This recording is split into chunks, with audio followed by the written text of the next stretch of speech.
I'm 1 minute early. All right. Welcome to the 69th episode of the Revolutionary Code, where we bring the truth about how governmental politics actually works in every facet of human existence and how that affects our people, Black people here in America, Africa, and the diaspora. I'm your host, Brother Tamani Mandani out of Houston, Texas. I'm the direct revolutionary product of one Cardinal and Bayou Chewy out of the Shrines of the Black Madonna, and the indirect revolutionary product of one Albert B. Clegg Jr., African title and name, Jeramogi Abebe Ajiman, the father of liberation theology and the founder of the Shrines of the Black Madonna. I am also the founder of the Black Gold Nation movement. And my co-host, the chief consultant of the Black Gold Nation's National Political Strategy and Implementation Department and Adult Education Division, and the chairman of LACE, Liberation Advocates for Community Empowerment, the intellectual gangster, corporate grassroots revolutionary, and master domino assassin from Shreveport, Louisiana, AKA The Boot, Brother Craig B. Lee. Brother Craig, how you doing this evening? Iris, and greetings from the frigidly cold. For real. Yeah.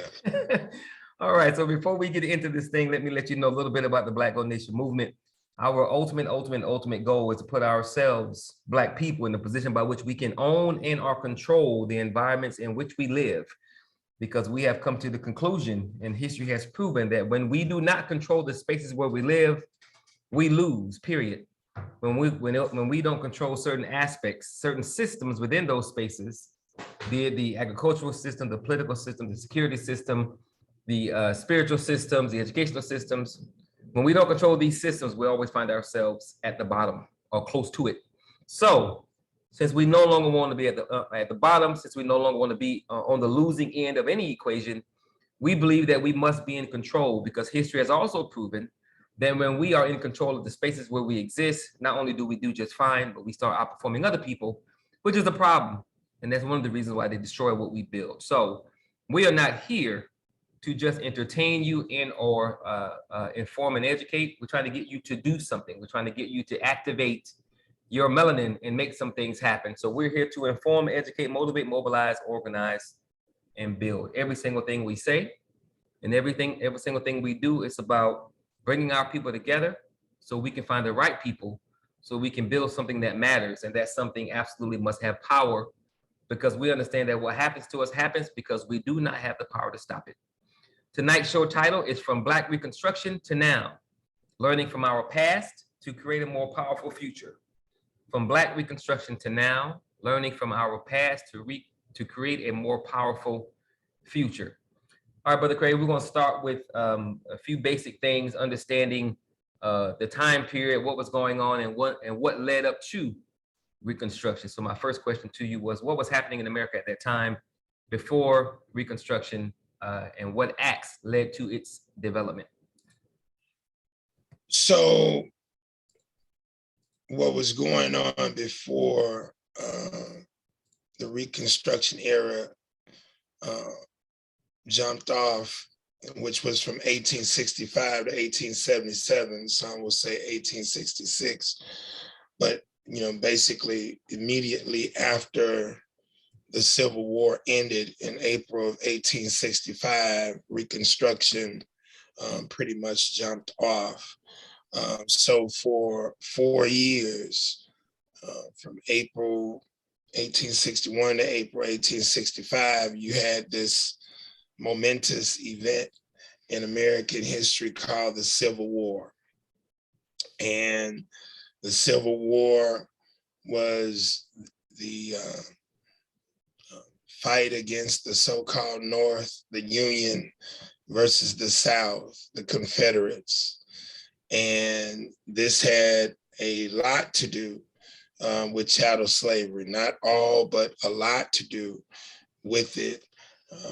That was the central issue, although white folks would try to do a sleight of hand trick and say it was about states' rights. Yes, it was about states' rights to enslave our people. That's right.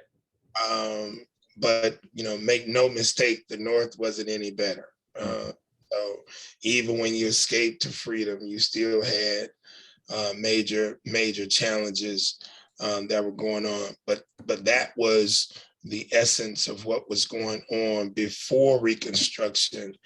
And then when the Civil War ended in April 1865. Now we get into this period where the Union now allowed these 11 southern states that had seceded from the Union to be reconnected. That's the whole Reconstruction concept.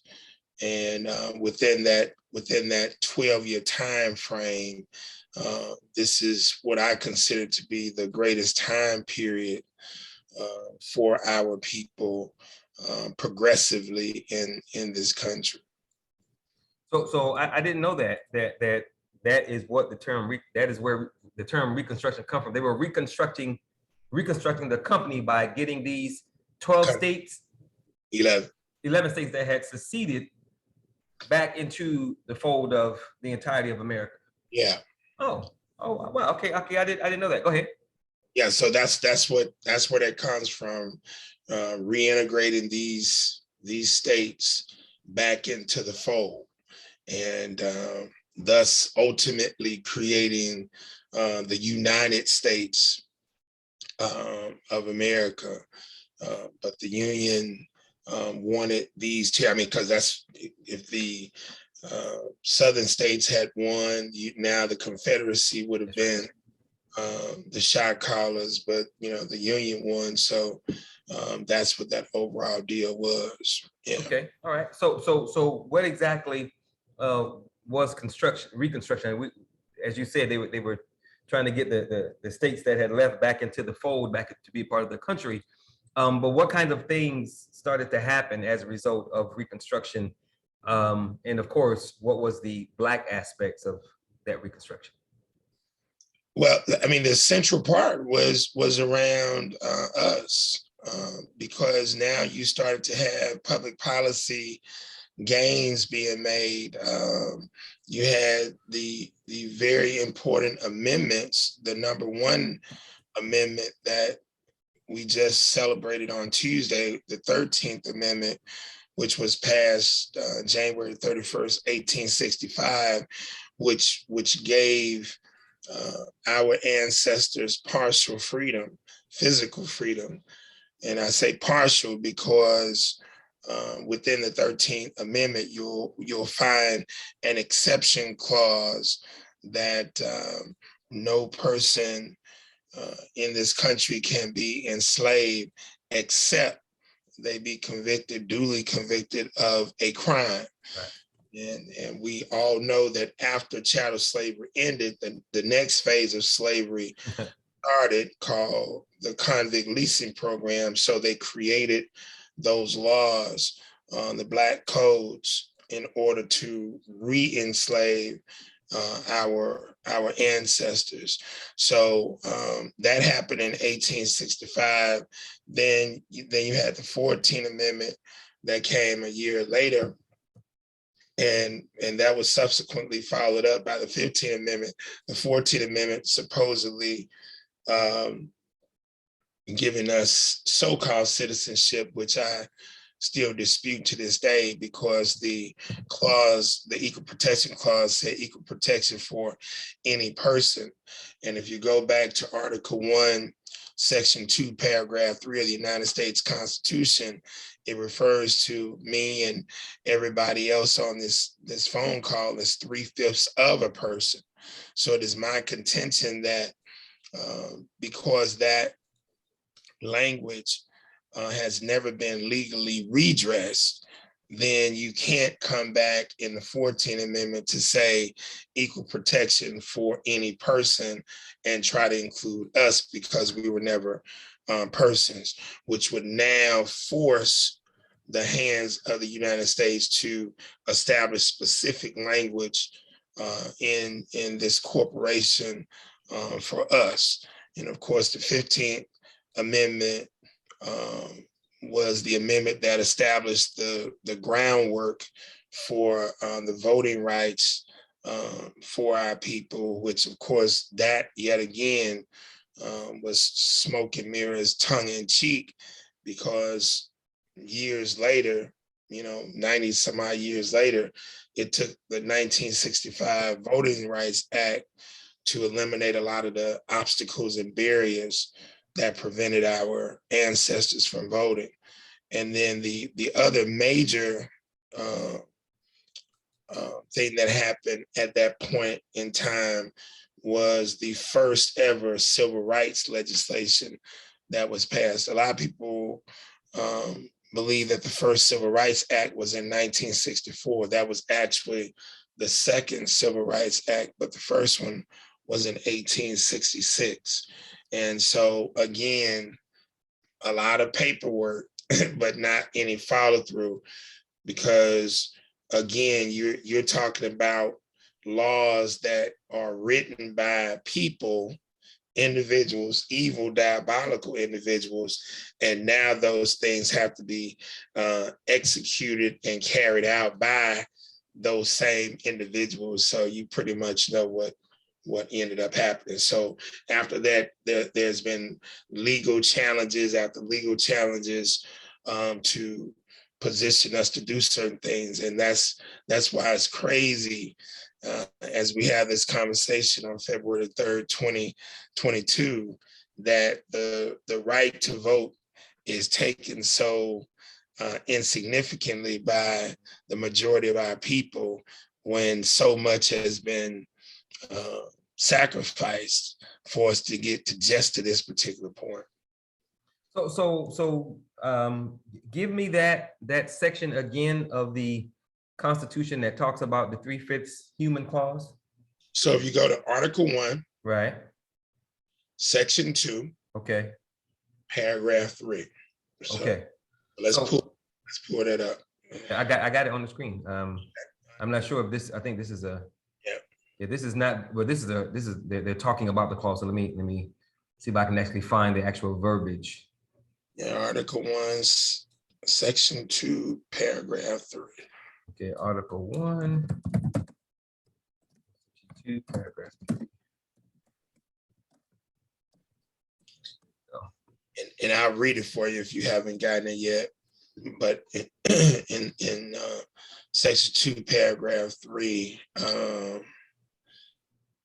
it clearly states representatives and direct taxes shall be apportioned among the several states which may be included within this union according to their respective numbers, which shall be determined by adding to the whole number of free persons, including those bound to service for a term of years, and excluding Indians not taxed 3/5 of all persons.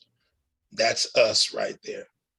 And that this wording you said has never been changed or ratified.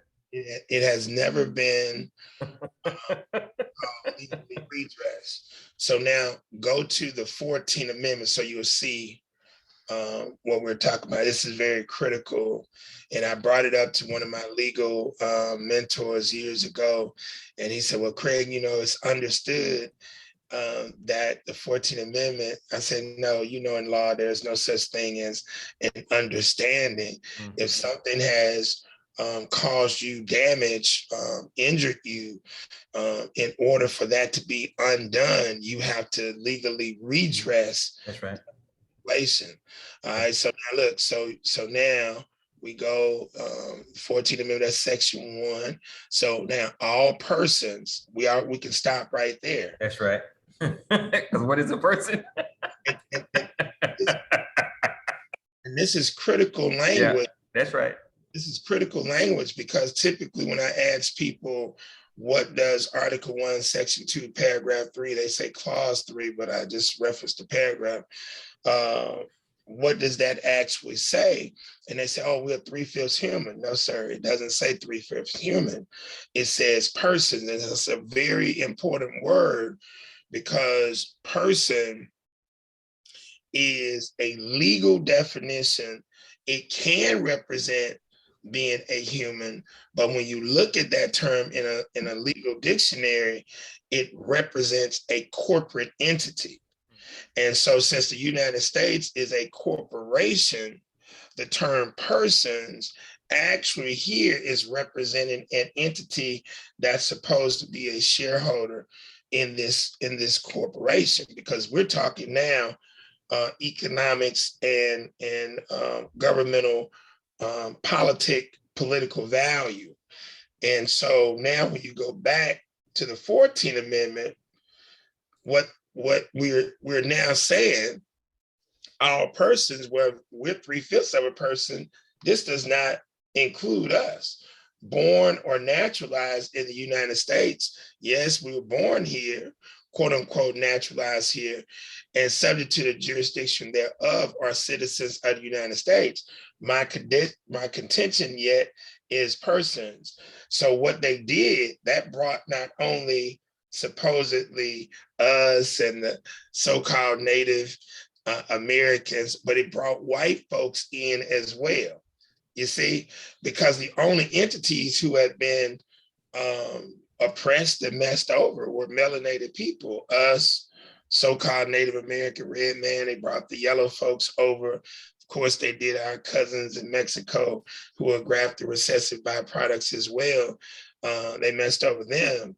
But needless to say, it had nothing to do with white folks, but this brought in white folks. So now when we get to the next statement, no state shall make or enforce any law which shall abridge the privileges or immunities of citizens of the United States, nor shall any state deprive any person of life, liberty, or property without due process of law, nor deny any person within its jurisdiction the equal protection of the laws.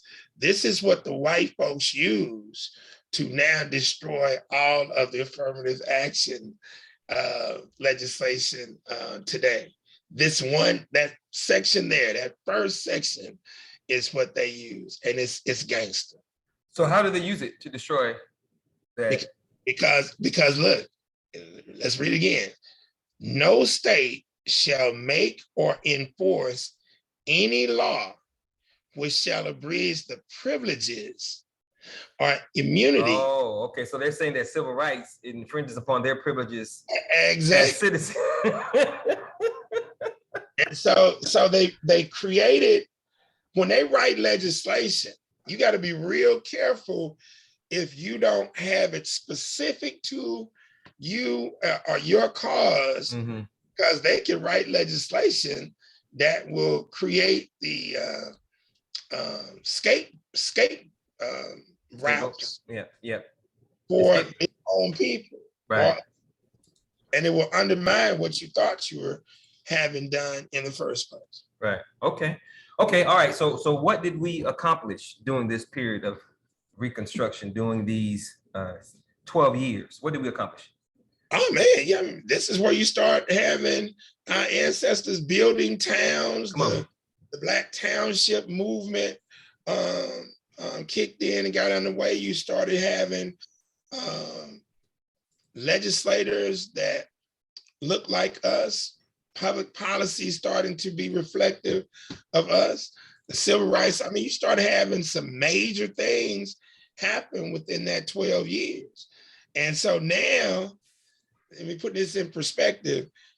Who were the skilled artisans from 1555 to 1865? Who were the skilled tradesmen, the artisans, the architect? Who were these people? Slaves, Black people. Our ancestors. That's right. So now you go from this point where our labor was free. So now we're in a point where you got some Black folks who had not been enslaved, and Louisiana was the state who had the largest amount of free African descendants, hence where you get C.C. Antoine, PPS Pinchback. These cats had served a short term as governor. So you had all of these things going on. And so now you get friction because white folks now got to compete for jobs. That's right. And they don't want to do that. And they don't have the skill sets to do that. Ain't got the skill sets. So now what do they have to do? They have to create public policy and now shape these things so that our people can be intimidated and oppressed again, hence you now get the birth of the Ku Klux Klan, all these other white organizations, and the legislative construct of the Black codes, and these things were passed from one state to another. But in spite of all of that, our people persevered and started creating Black townships and all these phenomenal things that they started to do in spite of all of the horrific horrors that faced them. Are there any particular Black people, and you just mentioned two of them? I knew you was going to say at least one of them.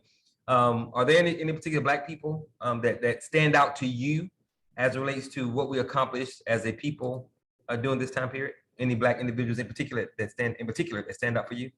Well, let me give you some names here, because these cats were absolutely phenomenal. And I mean, this is very important to point these guys out. But Hiram Revels, who was the first African descendant senator, federal senator in the United States.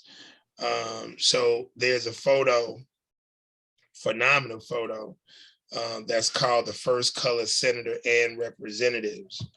And so you have Hiram Revels, who was from Mississippi, of all places. He was the first African-American US senator. And then you had those other individuals, Benjamin Turner from Alabama, Josiah Walls of Florida, Joseph Rainey, and Robert Brown Elliott of South Carolina, and Robert DeLarge of South Carolina, and Jefferson H. Long of Georgia. And so that's the photo right there. That is it. So you had cats making things happen like that back in the Gap. I mean, just phenomenal situations. Now, some of them were quote unquote mulatto. Some of them were not. C.C. Antoine was not, but he was from a lineage where his grandmother was brought over in that whole situation from Haiti. But she was from Africa and had been captured, and she was the daughter of an African chief.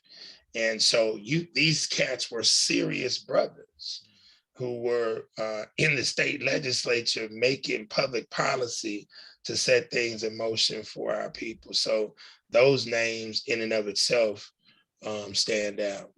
Cool. So would you say that those persons who made those political moves had more of an impact than the C.C. Antoines of the time? Because C.C. Antoine started a town, correct?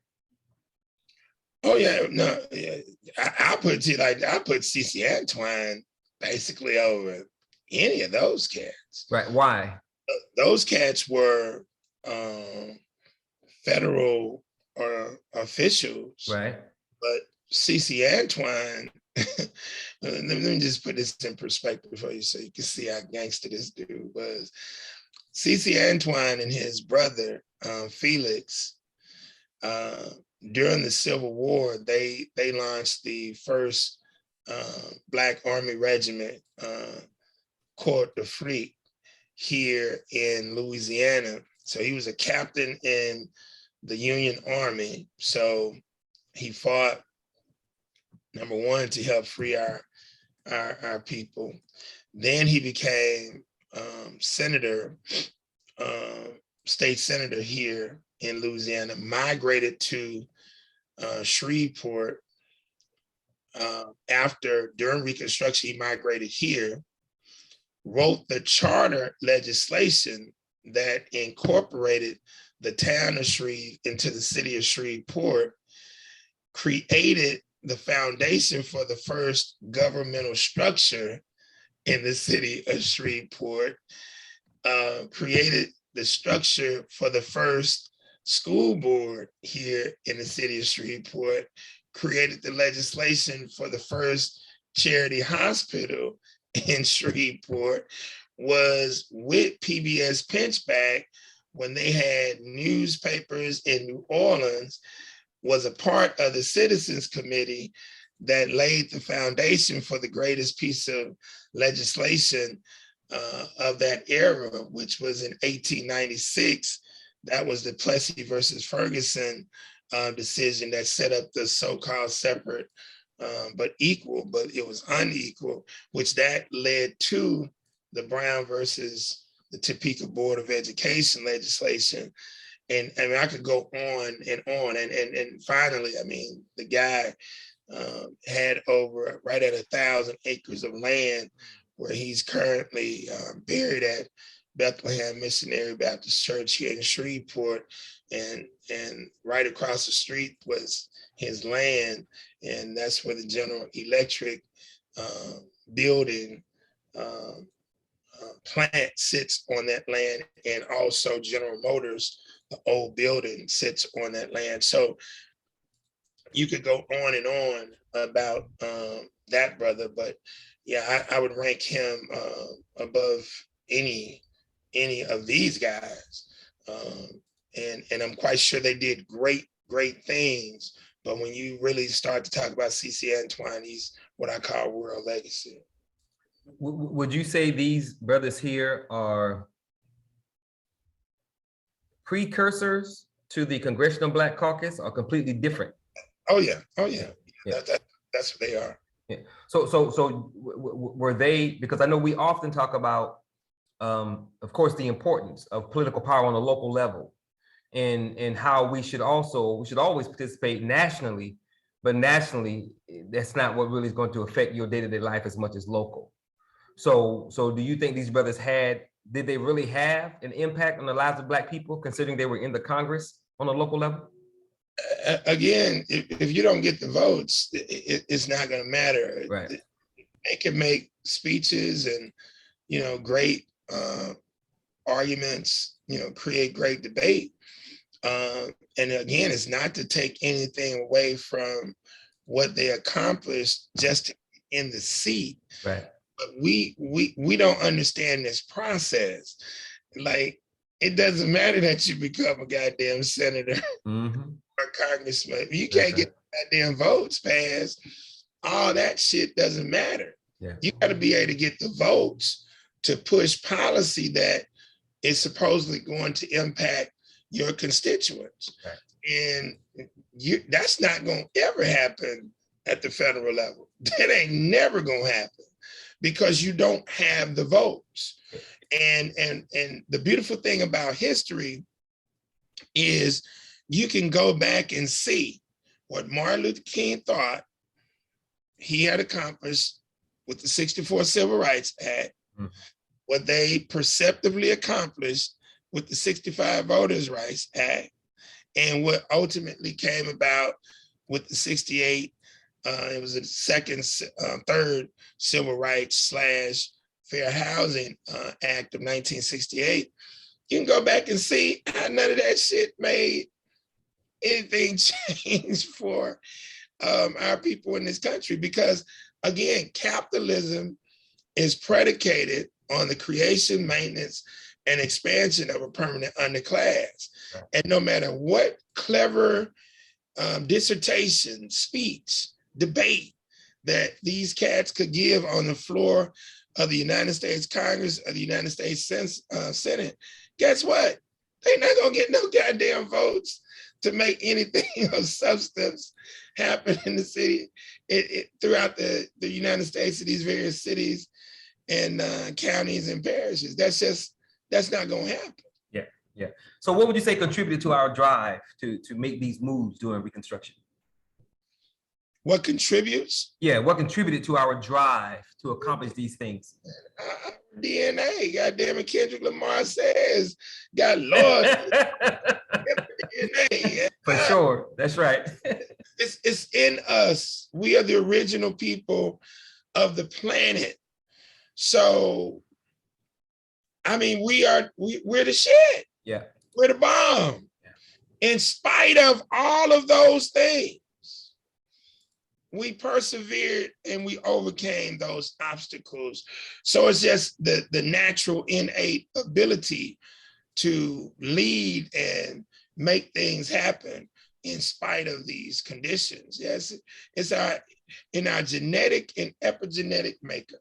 Dig it. Okay, so do you think the fact that white America was largely ignoring Black people that made these advancements possible are more likely because they were just not really paying a lot of attention and we were just doing our own thing?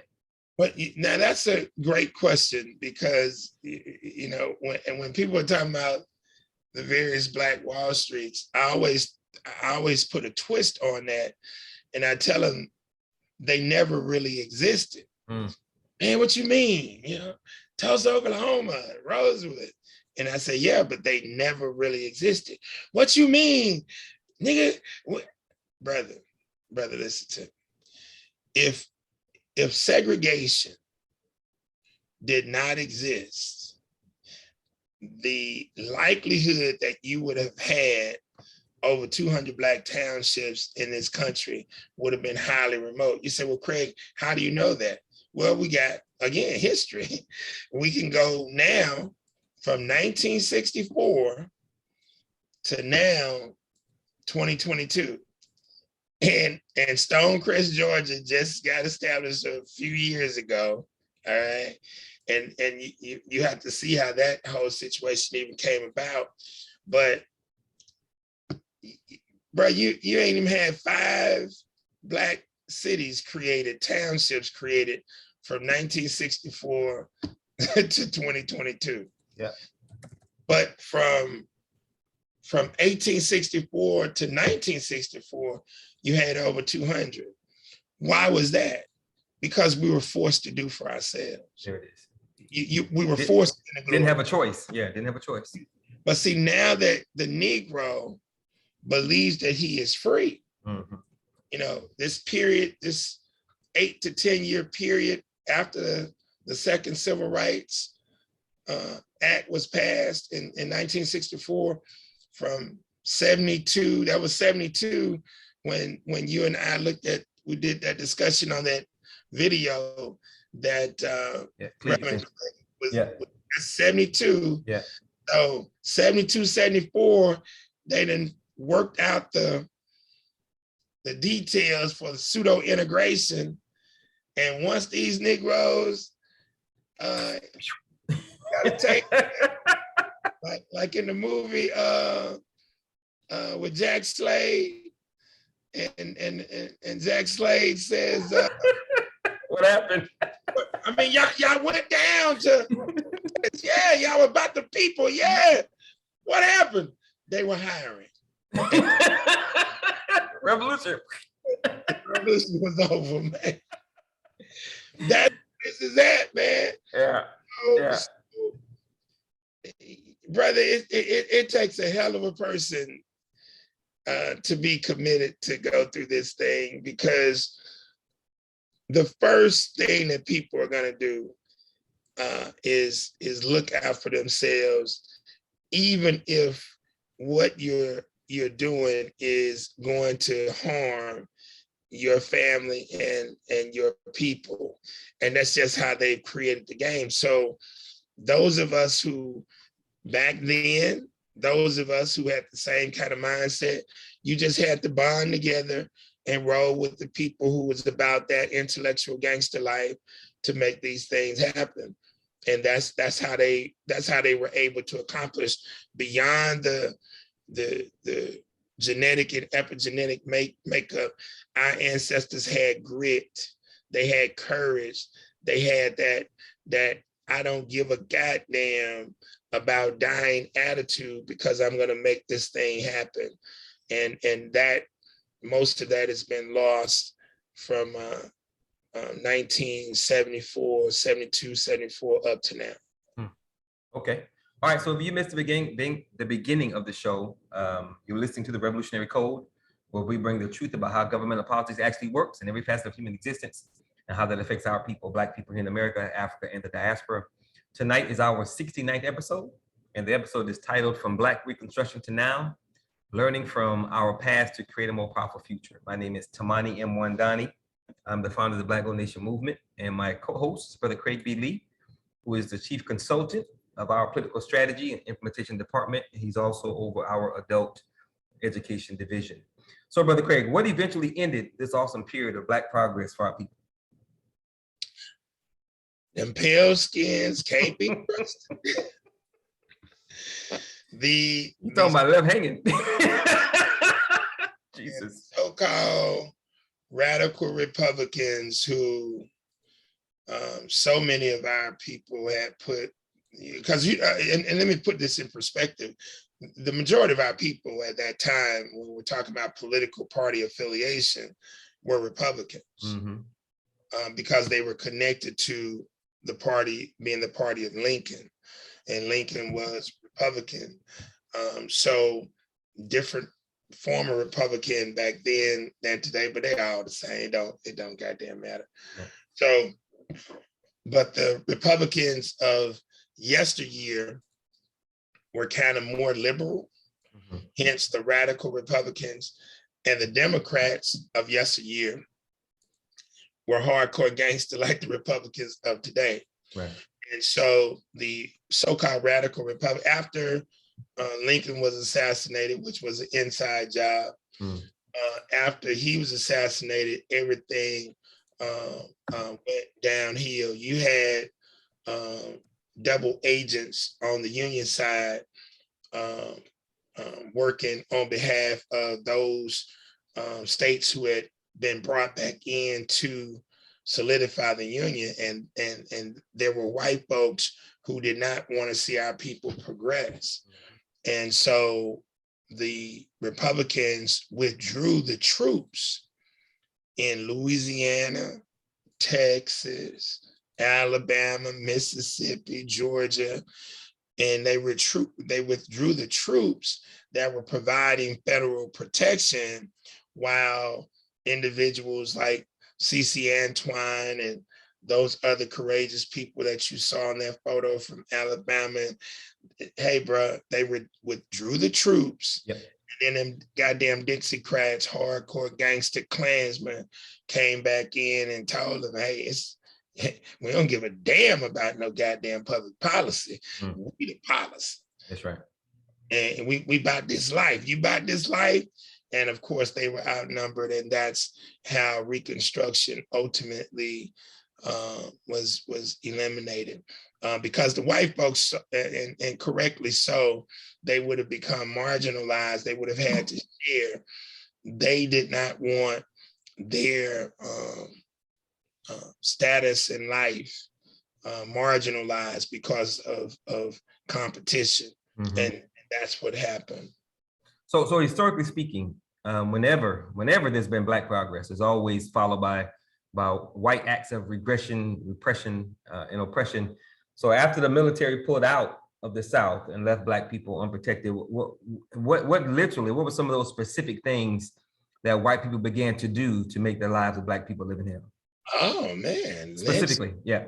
I mean, lynching. This is where the period of lynching skyrockets, because everything's about intimidating our people from going to the polls, intimidating our people from doing for themselves.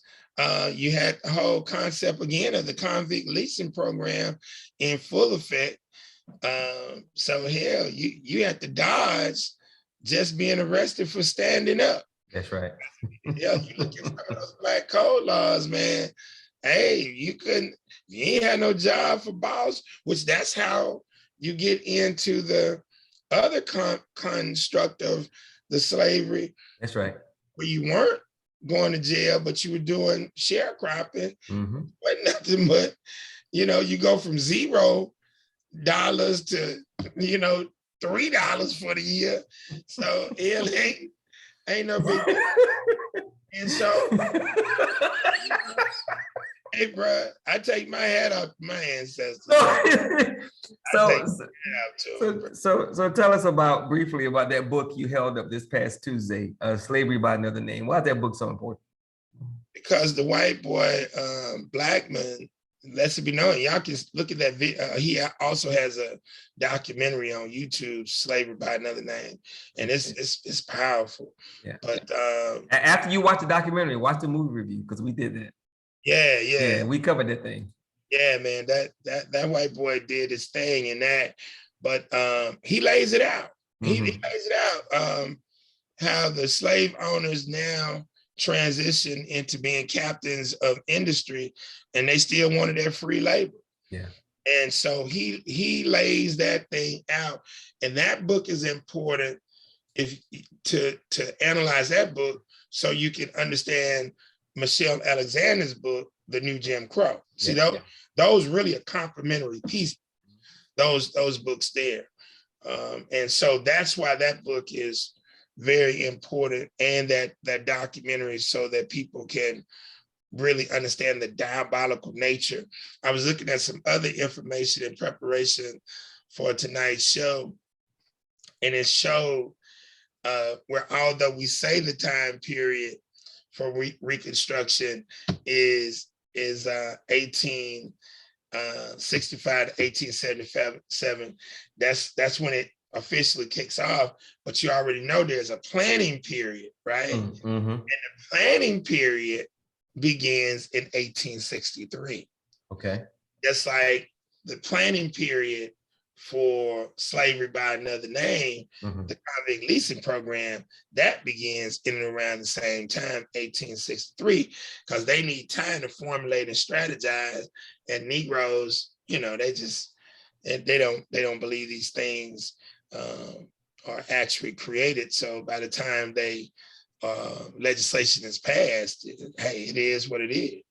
It's public policy.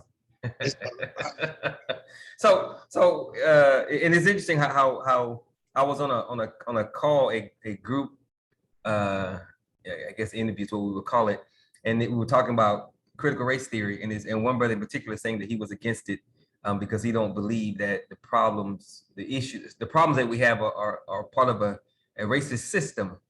And and it's funny, I was trying to get him to realize that everything that's happened to us has happened because it's been public policy supported by the system. But I'm not sure he ever got to that conclusion, but it's amazing that our people don't want to believe that the system is racist, and it always has been. It's kind of interesting how we think sometimes. So and let me say this, because Mike just pointed out something very important. Right after Lincoln's assassination, he referenced Andrew Johnson, who became the president after Lincoln's assassination. So I just want to read this little short. Oh, yeah, good point. Yeah, good point. So you can see this. Following Lincoln's assassination in April 1860, and that's the crazy thing. He was assassinated right after the war is ending, right? So following Lincoln's assassination in April 1865, Andrew Johnson became president and inaugurated the period of presidential Reconstruction. All right. So he was there from 65 to 67. Johnson, listen to this now.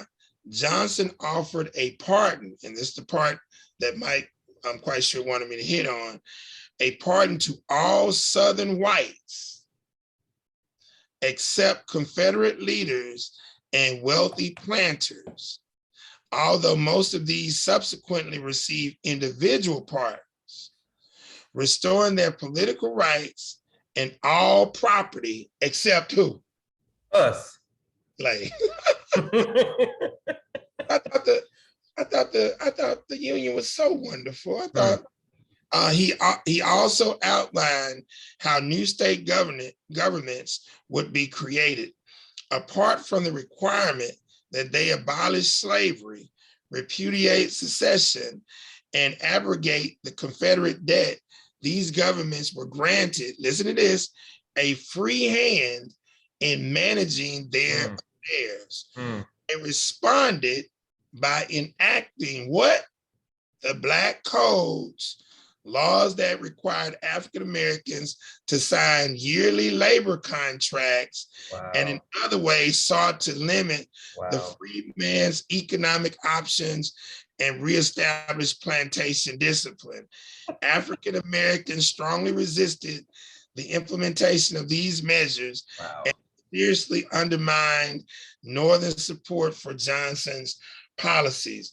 So now, to make sure that the Negroes would roll, now you create the Ku Klux Klan and the other entities to put the Negroes in check, because now you got the Freedmen's Bureau going, you got a few HBCUs being created, and it's like hell to the no. You know, we're not having it.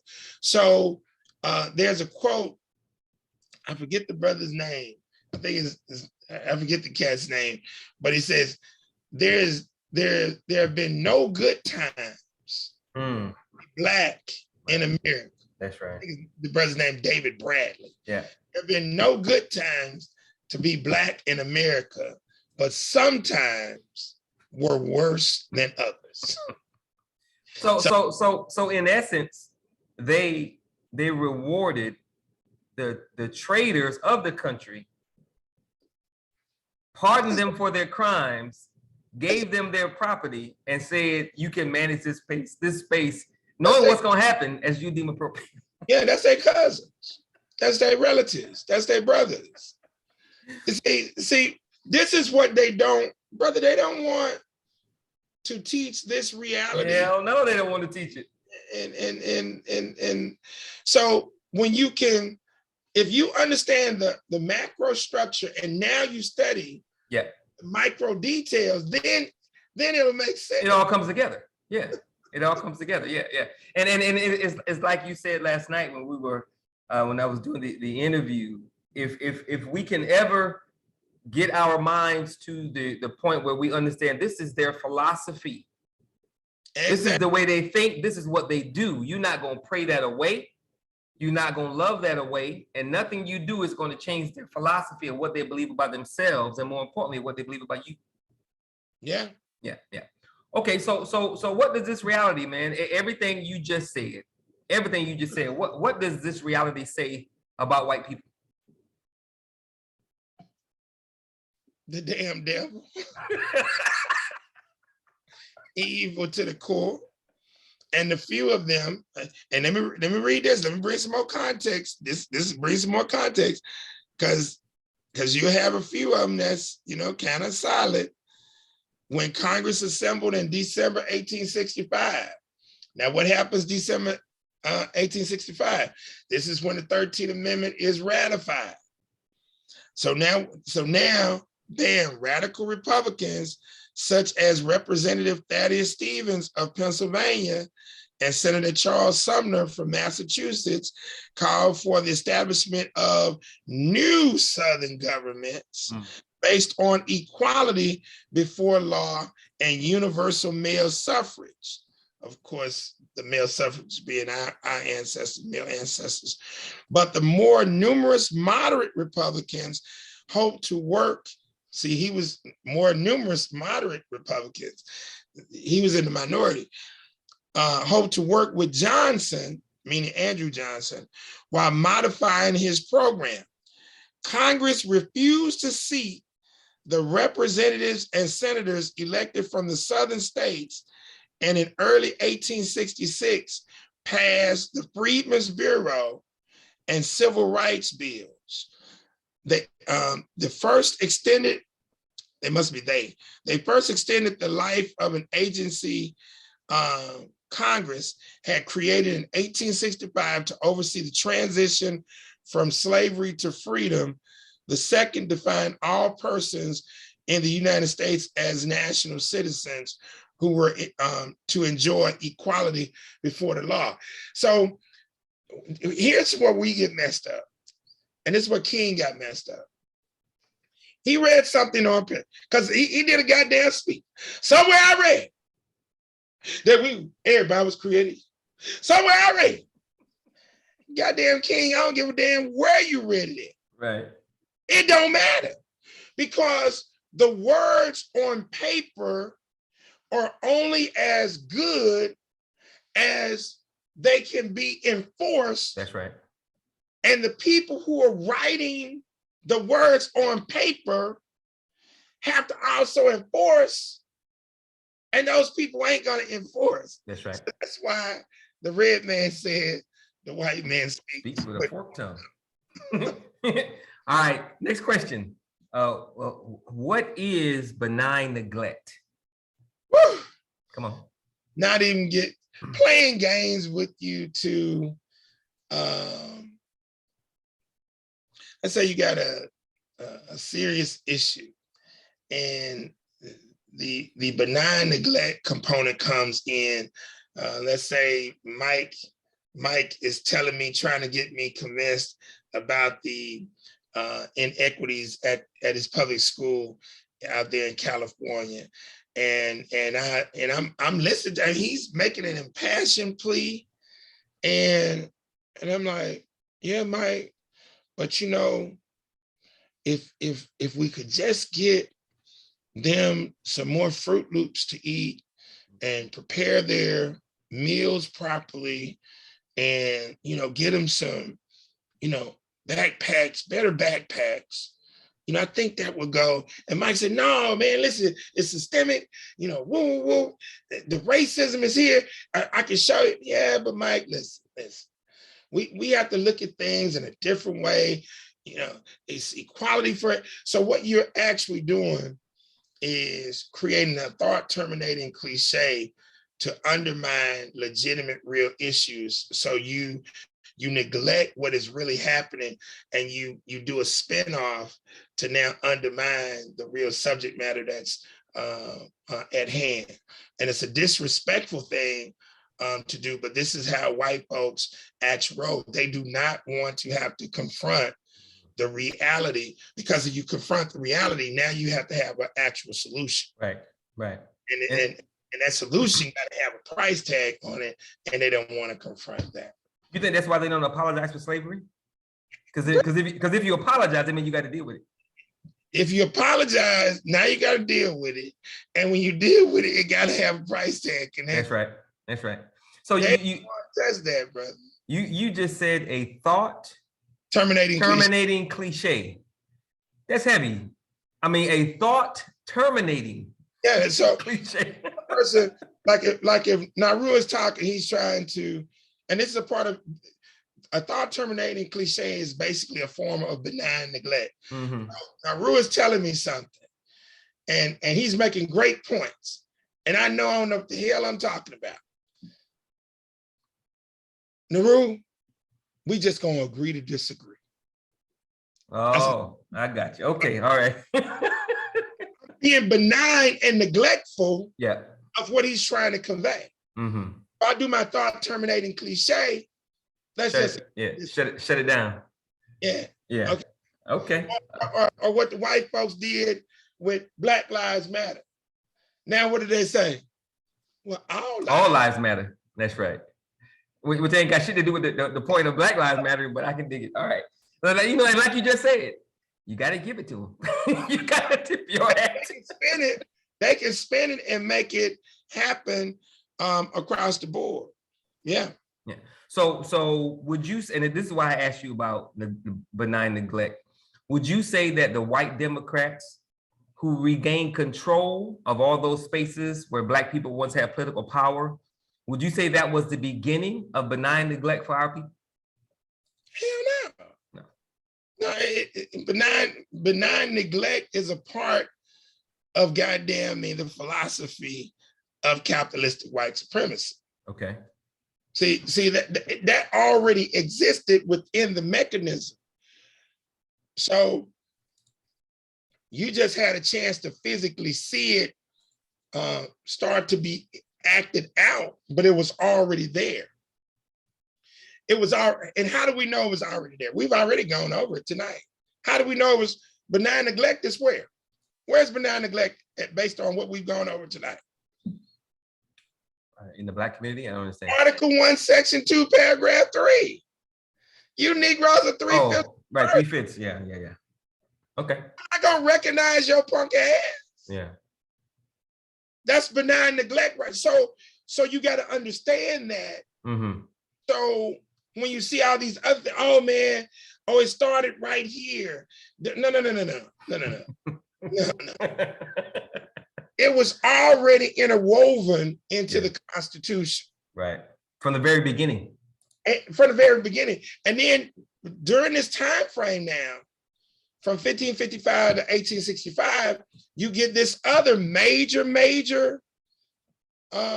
Supreme Court decision. That's called the Dred Scott decision. Mm-hmm. And the Supreme Court says what? No goddamn African or African descendant will ever be viewed as a citizen of the United States of America. Not one. And guess what, Brother Naru? That has never been legally redressed as well. But they will tell you, hey, we got the 14th Amendment. You got the 13th Amendment. And that, oh, wait a minute though.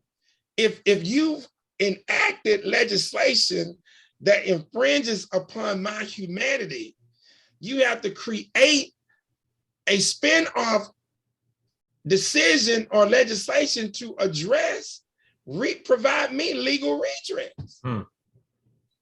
But it ain't happened. Right. These are cases that we can take up. And this is really what our Emancipation Day that started on Tuesday and is going to run from February the 1st until December the 6th.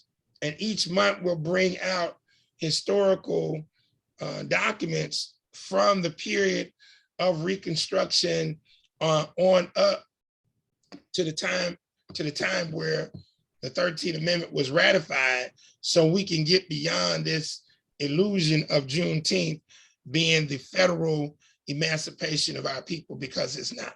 Right, right. So just a brief update on terminology. As of last night, we were describing those that run the country as a critical thinking, paranoid, psychotic, schizophrenic, serial killing, and mass murdering monster as of last night. But we've updated that to now be a critical thinking, paranoid, psychotic, schizophrenic, serial killing, and mass murdering genius. Yes, yes. A genius because of the system that they've created and the games they played to keep that system rolling, because it's not broken. It's running along as intended from the very beginning, which goes back to what you just said. It's in the goddamn Constitution. Yes. All right. So next question. What should be our lessons learned from what our people accomplished during Reconstruction? The number one lesson, be about that same life as our ancestors and strive for greater heights. Again, they had grit, they had vision, they had courage, they had persistence, determination, and they had, and don't get this twisted. It ain't never been a whole bunch of people pushing the goddamn needle now. Yeah, that's right. Don't never get this shit twisted. That's right. Most people are afraid to die. And at some point, you're gonna have to find out what you're willing to die for. And when I made the decision to leave corporate America in 1995, I said I was willing to die for the same things that my courageous ancestors who were freedom fighters were willing to die for. And that's the liberation, empowerment, and advancement of our people. So that's the biggest takeaway.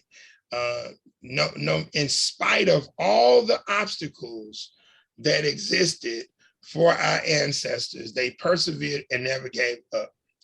So how dare we sitting in a more privileged situation, less dangerous situation than they ever had, and we some punk scared ass tricks. You know, that's really about the gist of it. I mean, just some goddamn punk ass tricks, scared of every damn thing. And hell, at some point you're gonna goddamn die a great death, and standing up for the people who stood for us. But when you are embracing that Eurocentric individualism, brother, it's straight up I mind me. I mind me versus the Afrocentric concept of us, are we. So I may have, in asking that question, I think it answers this last question, which is you get one takeaway from tonight's show. Would that be the one takeaway, what you just said, or would there be another That's it. And the other one is, again, if you learn the macro framework of the philosophy, the system, and the game of capitalistic white supremacy, okay? If you learn this, the macro, now when you start to research and study the micro details, it's gonna make like,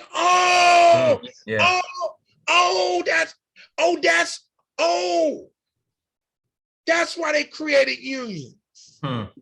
That's why they got a skilled trade and an unskilled trade. See, bro, this is gangster shit. Yeah. And that's why plutocracy. I was just about to say that. That's why those documentaries are so important. That's why looking at, bro, when you look at these documentaries and connect, do the reading. Yes, sir. If you've unlocked, unleashed, and activated your third eye, now you'll see why Dr. Jones was contracted to do the business development online training, and why it's so difficult to get our people into plugging in to contract procurement opportunities in the city of Shreveport. I went to the mat to fight for us over the past 26, 27 goddamn years. And you could call it being just right crazy, but it was one against the goddamn city. I got a team, so I thought in 1997, 98, but these were old school politicians. I'm thinking that they were legit. They weren't legit, but I learned. I had to offer myself up as a sacrificial lamb to learn. And that's why this whole premise of we'll just buy off and we'll just buy everybody off. No, hell no. It don't work that way. You got to have people who are dedicated with the same philosophy. That's right. That you have. That's right. That now can get into the positions, that get into the businesses and whatnot. So that would be my final takeaway. Understanding, comprehending the macro structure of the philosophy, the system, and the game, and then just filling yourself with as much as possible the micro details, so then you'll see how this whole punk ass system works. What I'm gonna say this, and I'm gonna ask you this, and I'm gonna open up the questions and answers. Have you ever come across someone who started to learn about the philosophy of those that run the system, and in learning that truth, it frightened them so much that they refuse to learn more? Yeah, that was my ex-wife. Yeah, that's happened to me a few times. I had one brother tell me that he agreed with everything and he loved it, but he was afraid. Yeah, that was my ex-wife. Shit, when this shit man, when my ex-wife ran for school board and won, this is before she met me, she really thought, shit, I'm gonna get on the school board, I'm gonna make some changes, I'm gonna help these Black children. Man, when I started breaking this shit down, how this shit really worked, and she didn't even know why the dude who she thought was her mentor was even backing her for school board. I said, and which he ultimately became the goddamn mayor. I said, Chaz, let me put you on game. Let me show you game. I say, this dude pushed you to become school board rep because he's trying to get contracts from the school board to teach ACT. You is inside lane. Just move. Oh, so I say, Chastity, look, man. I said, your next school board meeting, I want you to start pulling the contracts so you can see what is going on with the contract procurement. And so she's like, what's contract procurement? I said, Chastity, the school system is the largest employer in your parish.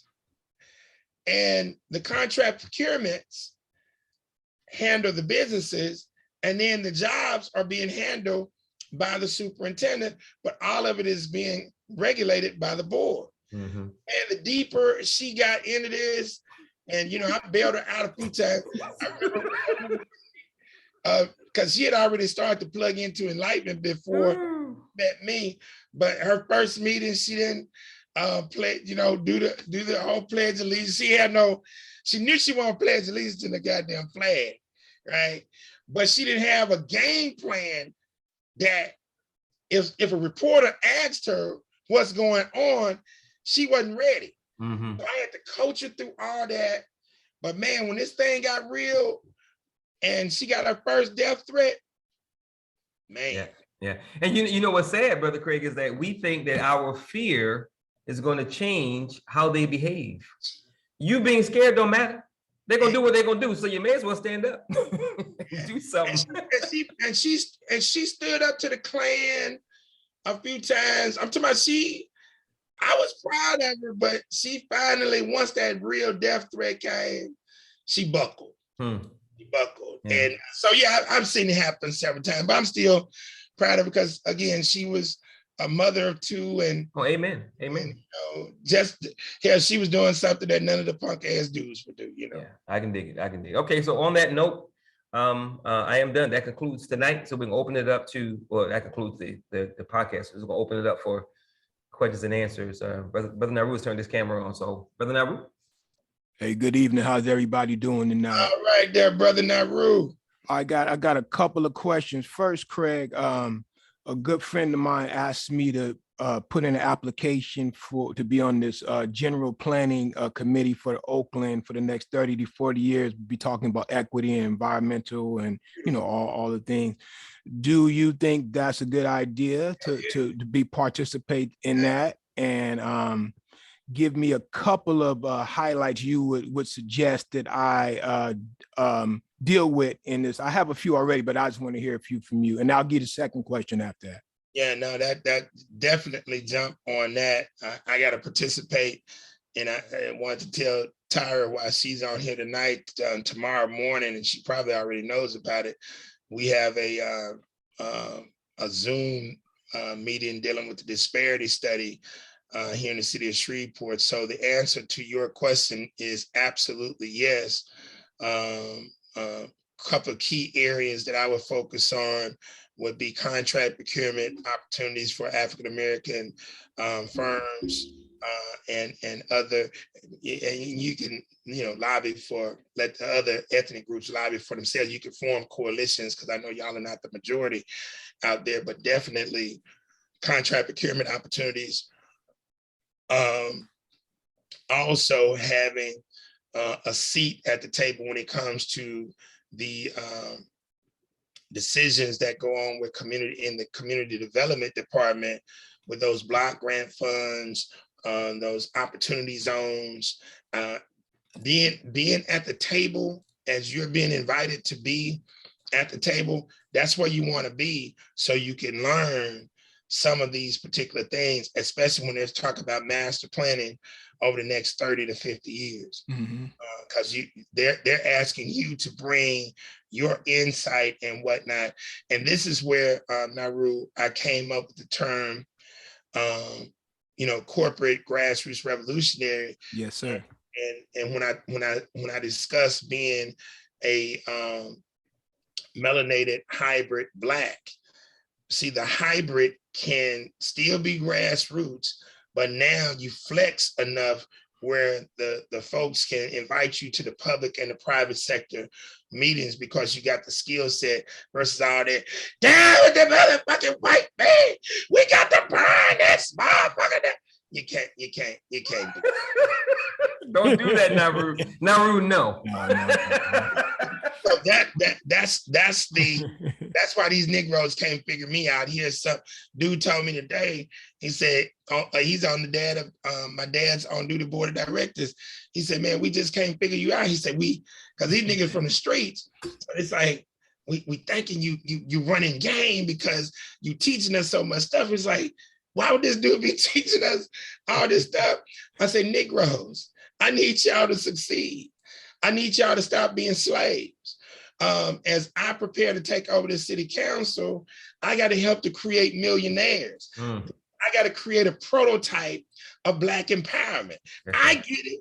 I get it. Why would a dude do all this? Hell, the goddamn Masons even asked me, why the hell do you do all this work for CC Antoine and pumping our lodge up and you're not a member? I said, because y'all retarded. Y'all retarded.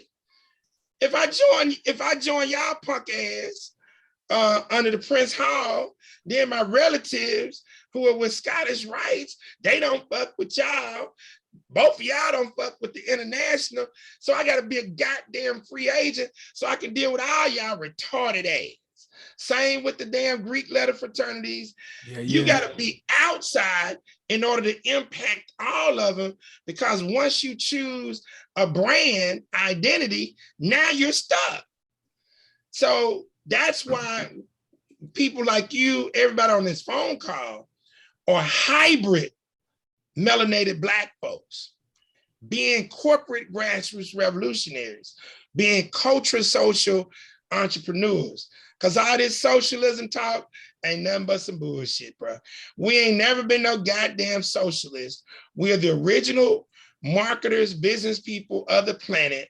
And so if you are making money and you can determine how houses are built and how things like that go, now you can, if you want to give your goddamn money away, it's on you.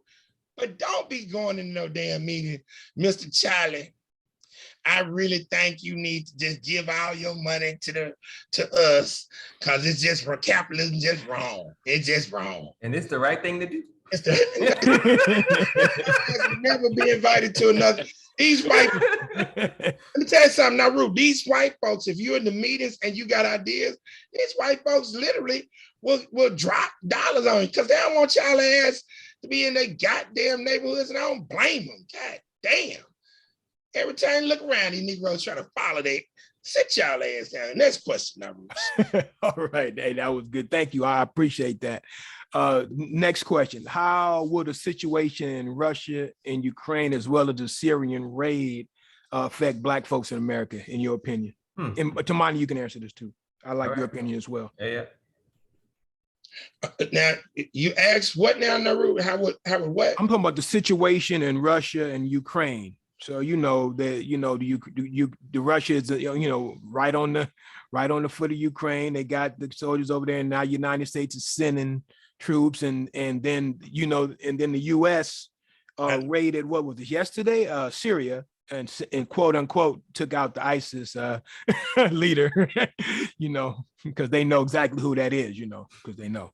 Because they probably trained him. Real short answer. Concentrate on your local shit, because there ain't a goddamn thing that can happen that is not going to impact you in your local domain. Out of sympathy, you can get caught up in it, but the time that we spend putting effort into researching and analyzing that, we could spend in researching and analyzing things in our local domain that can really make an impact. So I don't even have a really a response for that, Naru, because a lot of the international issues, they don't pay any dividends for us. If we were looking to do business over in that part of the world, I could see that. But other than that, it's just more information that we're storing that we can't really do anything with. Well, that is where some business is being done when you talk about oil and things of that nature. So that's kind of where I was getting at with that area. If there's a war going on, that do you think that will affect us financially over here as well, as far as supplies and things like that? And that's my thing. You can't do anything about it. No, we can't. That's true. So regardless of how they do their gangster business, for goddamn sure. I mean, they're playing the energy game, Saudi Arabia. It's so much convoluted stuff into this, drugs. It's so much into this that the way that we gotta roll, the best response I can give you, you become financially set. Now, even if I know gas prices out there high as hell for y'all. What are y'all at right now? About $5-6 a gallon? It's almost $5 a gallon. Yeah, so we're at 3 here. They just went up. It had been 2 something. And notice under the Republicans, goddamn under 2 for a long time. But when Obama got in, over 2. When Biden got in, over 2, over 3. So we got to leverage resources. Bottom line, we got a short window to leverage some millions so that we can now navigate and find alternative energy sources. There you so go. We can rock and roll because this oil thing, you remember the rich tycoon T. Boone Pickens out of Oklahoma. He was talking about all the wind turbines and right all the solar energy. Look here, bro. Look here. Until the energy oil people say it's a go, it ain't a go, bro. Because they'll come blow your shit up. They'll come blow your shit up to make it not be a go. And so because even if it works, even if it don't matter, yeah. All this idealistic shit. Who killed the electric car? These people don't play fair, man. No, they don't, bro. Because we have solar out here, and now they've put on the books to try to tax people who have solar. You know about that shit? Yeah, they trying to tax us for having solar and give the money to PG&E, which is our provider out here. But when we got our solar, we got all of these discounts, we got all of these promises, and it's been working really well. Like I've actually seen my machine move backwards, you know, and now they're saying, well, now we want to tax you on it. This is crazy, bro. Hey, bro, I told, and it's funny you bring that up because I told one of my partners who pushes the whole solar, I say, Brent said, man, you ain't gonna never have to pay. I said, bro, stop, Brent. You know, politics. That's on the front end, bro. If a lot of people start to get on that solar shit, trust me, they're gonna create policy that will now start to tax you because they're not gonna lose all that goddamn money with all these Negroes switching and Mexicans and everybody switching over to some goddamn solar. They gotta tax you. They losing too much goddamn money. Yeah. And you know, y'all be drinking pina coladas and everything out there, so they know they gotta tax y'all. Hey, thank you, brother. I appreciate it. Tamani, do you have anything to add to that, or are you cool? Yeah. Just as any international incident occurs, it affects the global supply chain. But that goes back to what Brother Craig said tonight and what he said a few weeks ago. We have to think global, act local. Yeah. We have to pay attention to what's happening geopolitically because that does affect us locally. But if we take care of the local business and we do what we need to do, then we can have buffers in place because most, like Brother Craig said, it's never been a lot of people who are making these serious moves. It has to be a real team. So the team has to have someone on it that is paying attention to geopolitics. We got to be paying attention to what's going on, and we got to forecast. That's why we need our own think tanks. People who are thinking about Black survival, Black success, Black power, and paying attention to what's happening so we can say, these MFers are doing some crazy stuff. It might affect our bread flow. Now we'll go buy some more bread. And that's how we got to act because most of our people aren't going to think that way. So most certainly what happens geopolitically affects us. But if we have power locally, then we can buffer ourselves against that stuff. And all of that goes back to what Brother Craig was always saying. And also, Naru, it kind of hits on something that Tamani talked about last night when he was interviewing me for this program, escaping America. Okay. I'ma leave. Okay. You're a little bit more protected in America. Okay. Yeah. They come drop it. You gotta think about all these things when you're rocking. You got, bruh, if let's say all of us went and got our own island right now. And we just, we're gonna go, Negro, like, we're gonna plant all these grapes and goddamn bananas and We just gonna have just nice. It's gonna be nice. We're gonna ain't thought about no goddamn planes, you know, ain't thought about no ships to protect the goddamn coast. Bro, if you're talking about sovereign, you gotta do it all. All of it, 100%. And you know what's funny is that even for real countries who do have it all, their sovereignty don't protect them. It don't protect them. So what are you talking about? They ain't got enough. They ain't got enough, bro. They ain't got enough. And it don't matter because Killmonger in the movie Black Panther, he was a part of a very real unit. Okay. Their job is to destabilize the government. And goddamn it, they are good at it. So that's why when I hear that rhetoric, It's sad, man. It really is. I can't even allow it. I don't get mad at them. Hey, bro, if you feel that you can, hey, but I know we're located here in Shreveport, right by Barksdale Air Force Base, which is like the third largest military installation in the world, Nauru. So we kind of cool up in this camp, you know. They got some things around here. Respect. Thank you. Yeah. So does anyone else have a question or comment for Brother Craig? Any questions or comments going once? I know Mike got something. Mike had put that good point up about Andrew Johnson. What you got, bro, Mike? You already addressed that. Go ahead, Brother Mike. I'm gonna divert just a little bit. What is your take, Brother Craig, on this whole piece where Biden is fulfilling his promise to get black women on the Supreme Court? You say he's trying to fulfill that? Well, he's determined, but he's going to wait till the end of February to make the announcement.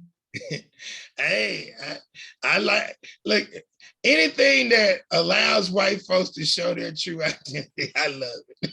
I had the same thought because I'm for a visual. I mean, it's great. I mean, for folks, but it's still a 6'3" slant. So I'm trying to figure out. Hey, I'm saying anything that allows. See, you got it because it ain't gonna matter. And you know this whole black girl magic thing. I'm so sick and tired of hearing that shit. Bullshit is bullshit. Exactly. I'm so sick of this shit. But and they don't even see what's going on. But what I see, so you can understand how they are doing a 1-2 punch. Because think about this: Obama punk ass didn't. He had 2 appointments. Neither one of them was a African descendant. And then the one chick, you know, Latino, homosexual, whatever. So now the white man gonna push for the sister. Are you understanding the optics, Mike? I'm gonna take it one further. The main one, the sister that's leading, that's is the judge in DC. Yeah. She's married to Tim Ryan's brother. Okay. What's that? Okay. See, we just don't. This game is just like you take Clarence Thomas. You think they just pull Clarence Thomas out the ass? Clarence Thomas is married to who? A white woman. But who is she? Becky. She George Bush's cousin. Oh, okay. Wow. Indeed. Listen, bro. It's a cult. Family ties, but this thing just it's too complex. Yeah, and it's funny because we did a show on it, God knows when, but they start early with the grooming of their connections and their context. And we, you know, when we say everything he has, we also got to have that level of understanding that we got to have our own Manchurian candidates. We got to groom our own assassins. We got to groom our own ninjas. Everything they got, we got to have, but it has to be from a righteous perspective, a spiritually connected perspective. Otherwise, you know, like I'm gonna show that. Go ahead and say what you got to say, Craig. I'm gonna show you this picture that we looked at last night. I say exactly, man, because that's if you think they just creating goddamn the Denzel Washington version of Manchurian Candidate, that was the second version of that movie. Yeah. The first version had come out years before that. If you think that these folks just make these movies just because, all right, bro, they let you know. So I'm gonna show you guys this one picture, and I think I'm sure everybody's seen it before, but for those that might watch the recording, I'm gonna show this one picture because again, as usual, Brother Craig, made it quite clear last night on the How to Build a Black Nation podcast, and this is everything, man, and we have to understand what we're dealing with and what we have to create. As we deal with what we're dealing with, you got to have the revolutionary righteous component and mirror image of this picture, right? So if we know that they have quote unquote gangsters on multiple levels, and you see where the masters are, we got to have the righteous revolutionary equivalent to people that are gonna make some things happen as it relates to our forward progress, our survival, and the building of power. And if we don't understand that, we got to have a mirror of everything that they have, but it has to be for our righteous forward progress. Like Brother Craig is always saying, not entertainment, but edutainment. We got to understand what we're doing, why we're doing it, and more importantly, how we're going to do it. Because if we don't understand the how, it ain't gonna happen, and we're gonna continue to get what we've been getting. There's a show out right now called Ozark. Oh, that's a good show. Y'all need to look at that. That's a very good one, yeah. It has everything that Tamani just put there. And Tyra, you definitely need to look at it because Marty Bird is the white version of me. I don't have all the accounting sophistication, but having to handle all of these different things at a moment's notice. But everything, the governmental politics, the frontline amateur gangsters, it's there, bro. And what season are you caught up with the current one? Are you on fourth season now? Yeah, because Marty be going through it. Finally got caught up, dude. I got caught up over the past few days. Yeah, amen. We started this weekend and I done got caught up. But now make sure y'all watch Snowfall. Because Snowfall is the spinoff to Ricky Ross's life. And this is as close as you gonna get to the real deal without having to be broken in to one of the gangs and cartels. That's right. So again, if your mind is unlocked, unleashed, and activated, and you understand the macro concept of the philosophy system in the game, so now the documentaries, the TV shows, the movies, the books, and your experiences, I can't get you. It all comes together, and that's what's so sad. That is what's so sad about what we talk about with the podcast Revolutionary Code, the movie reviews, everything we talk about is laying it out for you. If you show up and pay attention, you gonna learn. Yeah. But we got so many people that don't even want to take the time to learn because they think they know everything. They think they got it. They think they're doing their thing, and they don't have a damn clue. And you're never going to have a clue if you're not paying attention. I'm sorry, go ahead, Shannon. I said they're still deaf, dumb, and blind. Yeah, and they don't know that they are, which is what makes it so sad because, I'm telling them every single week, show up, but they don't show up, and then they want to get mad at me because they're confused or don't understand something. What did I tell you happened from 1972, 74 to now? The period of no struggle. Oh yeah. The period of comfort. We free. The period of pseudo freedom. We've arrived. Ain't no need to struggle. Struggle for what? So what we're talking about in their mind is useless until when? It affects them personally. Exactly. Yes, sir. Exactly. Yes, sir. And then they want somebody. They didn't want somebody to act on their behalf. Exactly. And that's why I'm gonna help put their ass back where they belong. Yeah, on the plantation. That's right. Yeah, I can dig it. All right. Okay, it's almost 10:30. Brother Craig, closing comments? That's it. Want to thank you guys for participating. Want to thank Dr. Jones for coming up on Tuesday for a phenomenal Tuesday morning breakfast. She gave a great presentation. Yes, she did. Yes, she did. Congrats on that, Dr. Tyree. Excellent job. So we kicked off very, very well. Yeah, I'll send that to you. Tired of Zoom deal for that. So she did very well, and that was awesome. And Shan, you will be hearing from me this week, so you're gonna become my oracle. Get them numbers right. Get them numbers right. Oh, I study every day, so don't worry. Looking for your oracle. I've been one because these other folks, they've been shiesty up in this bug. Like, oh brother, you got to learn to love and shut the fuck up. All right. On oracle. I need a war oracle. I got you. On that note, always go ahead, Craig. One more. Go ahead. No, that's it. Okay. Always remember that no one can do everything, but if everyone does something, everything will get done. And lastly, always remember that nothing is more sacred than the liberation, empowerment, freedom, and salvation of Black people. Because if Black people don't make it, I don't care what you got going on, you ain't gonna make it because you connected to us. And even if you think you are not, they're gonna let you know. Nigga, you one of them. Y'all have a good one. God bless y'all. Take care. Peace.